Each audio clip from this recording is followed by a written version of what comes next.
January na mga guys, pero pakatindi pa rin ang traffic talaga dito sa Metro Manila.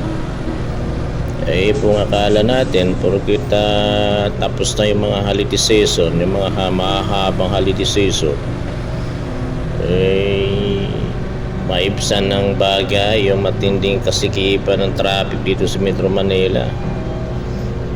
Pero mukha yatang lalo na dagdagan yung sasakyan.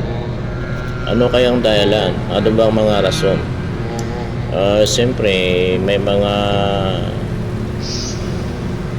milyonaryo, mga mayayaman dyan na can-afford na pumili ng mga sasakyan noong mga December, Pasko, mga panregalo, regalo mula sa kanilang mga kumpanya o kay mga boss nila. Bumili ng mga sasakyan. Yun ang mga rason dyan bakit nadagdag na naman yung kasikipan ng traffic dito sa Metro Manila. Wala talagang kaluwagan ito.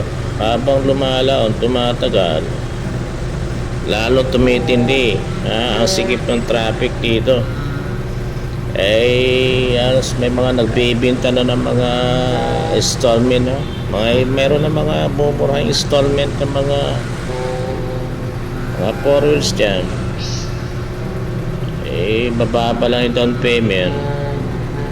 So kahit yung mga nasa